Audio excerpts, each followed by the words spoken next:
right now on 5 on your side at 10. My fellow Americans. Biden bows out. The president's message about the future of America as speculation grows about a possible Illinois connection to a new Democratic ticket. Straight storm. Most of us missed the rain overnight. Why the chance of a shower or storm around St. Louis nudges up Thursday. Our top story, he was just minutes away from walking free. The 11th hour move by the Missouri Supreme Court halting the release of Christopher Dunn. I was hoping that there was going to be an end to this obstructionist nonsense. Just hours ago, Christopher Dunn thought after serving 34 years, he'd walk out of prison a free man. Good evening, I'm Kelly Jackson. And I'm Mike Bush. A St. Louis judge ordered Dunn to be released from prison this afternoon, 2 days after his murder conviction was overturned. Robert Townsend is live outside the courthouse with reaction to a legal roller coaster for Dunn and his family. Mike, Kira Dunn left this courthouse hoping to hear that her husband would be free from jail. But again, Dunn tells me tonight she's devastated because it never happened. Just minutes after a St. Louis judge ordered Christopher Dunn to be released from a Missouri prison after spending 34 years behind bars, Dunn's wife was ecstatic. We couldn't be more happy and amazed and thankful. What's the first thing you're going to do when you see him? Cry and just put my face in a shirt. Christopher Dunn was just 18 when he was convicted of killing a 15-year-old in North St. Louis in 1990. Dunn has always said he was innocent. Monday, a judge overturned his conviction. Wednesday afternoon, an emergency meeting was held after Missouri Attorney General Andrew Bailey filed a motion to keep Dunn behind bars. Judge Jason Sangheiser then ordered Dunn to be released from a prison in Licking, Missouri. I was hoping there was going to be an end to this obstructionism that we've been seeing and that the judge was going to say, listen, this is my order. But about 3 hours later, Dunn and his family's hopes dashed after the Missouri Supreme Court sided with the state attorney general and blocked Dunn's release. Bailey's office said it requested an emergency stay because it was only given 1 hour's notice before Monday's hearing when Judge Sangheiser overturned Dunn's murder conviction. In a statement, Kira Dunn said, quote, "It is torture. It is pointless. It is a perversion of what justice should be in Missouri."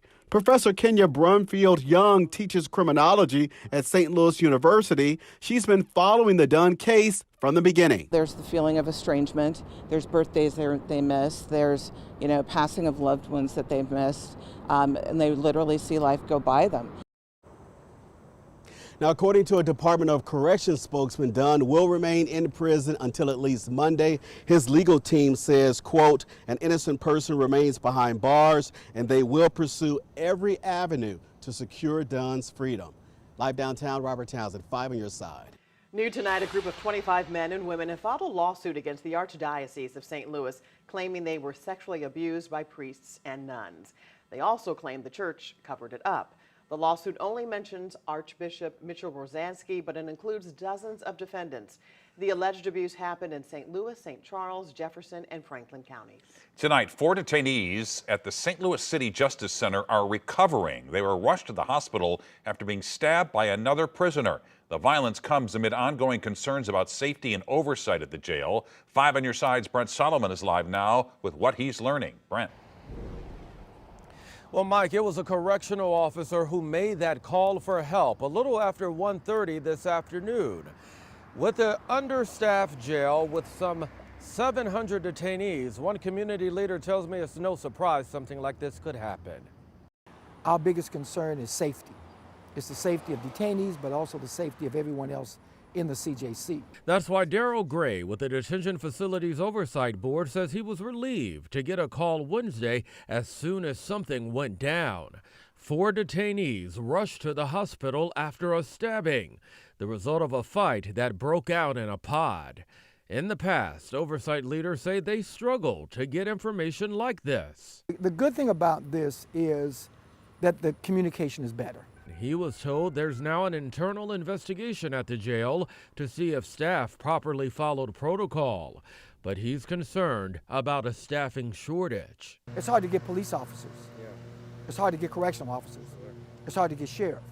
because of what we are paying them and what we're expecting them to do. Gray tells me it's a ripple-down effect that can lead to incidents like what happened here Wednesday. But you might be in your cell 22, 23 hours a day.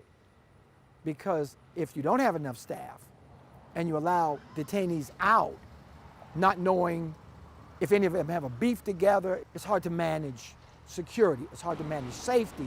So the best way to manage is to keep people locked up. But that's not good for detainees because now you're creating a hostility. Once you get out, you create a greater opportunity for an explosion. Those 4 detainees were the only ones hurt today. No word on their condition tonight. Gray says he'll be awaiting the details of that internal investigation. Live downtown, Brent Solomon, 5 on your side. FBI agents and local law enforcement conducting a massive search south of St. Louis. Dozens of excavators dug up a property in Bollinger County. The property owner says the FBI asked to search his land for possible remains. No agency has confirmed what case the search is connected to, but it happened just miles away from where 13-year-old Gina Dawn Brooks disappeared in 1989. 3 men were implicated in her case, but were never convicted due to a lack of evidence. One advocate for missing children says scenes like this can bring a number of emotions. Well, anytime you have a missing loved one and you hear that remains are found or anything that's related to missing persons, you're always on edge, especially if you don't have a resolution. The Missouri State Highway Patrol said they will reach out to us as soon as they have more information. Police arrested a Fenton man for sexual abuse outside a Webster Groves restaurant. Prosecutors say Robert Merritt pushed a woman against a car and groped her. Merritt was arrested back in February for assaulting 3 women in Kirkwood. He was released after posting bond. He is now being held without bond. I revere this office, but I love my country more.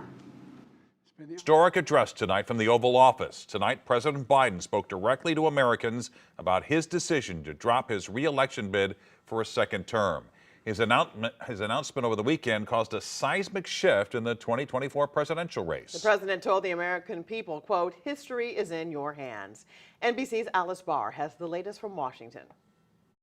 My fellow Americans. President Biden sitting in the Oval Office he sought to occupy for years, telling the nation why he's walking away.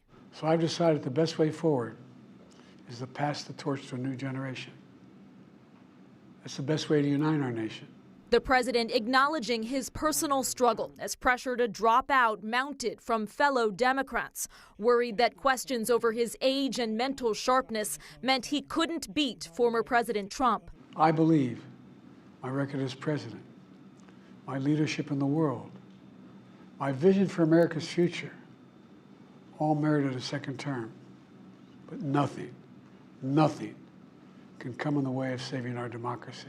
President Biden beginning to outline his legacy, promising to work hard through his final 6 months in office and praising his new choice for nominee, Vice President Kamala Harris. She's experienced, she's tough, she's capable. She has quickly consolidated support campaigning today in Indiana. I am fighting for our nation's future. As former President Trump shifts gears and sharpens his attacks against a new opponent. Kamala, you're fired. President Biden thanking voters for helping him rise from a kid with a stutter to the White House, while arguing the soul of the nation is still at stake. The great thing about America is here, kings and dictators do not rule, the people do. History is in your hands. The power is in your hands. Casting it as a choice to move forward or backward as he prepares to move aside. President Biden followed his address with a private moment with his family, then gathered in the Rose Garden with hundreds of White House staffers. Sounds like the description of a farewell party, though he's promising to be very present both on the job and on the campaign trail for Vice President Harris throughout the rest of his term. In Washington, Alice Barr, NBC News. Growing speculation tonight, Illinois Governor J.B. Pritzker is on the short list to be Kamala Harris's running mate. According to the Chicago Sun-Times, the Harris campaign called Pritzker today to see if he's interested. During an appearance on CNN this afternoon, Pritzker said he couldn't comment on any, quote, private conversations. He did seem open to the idea.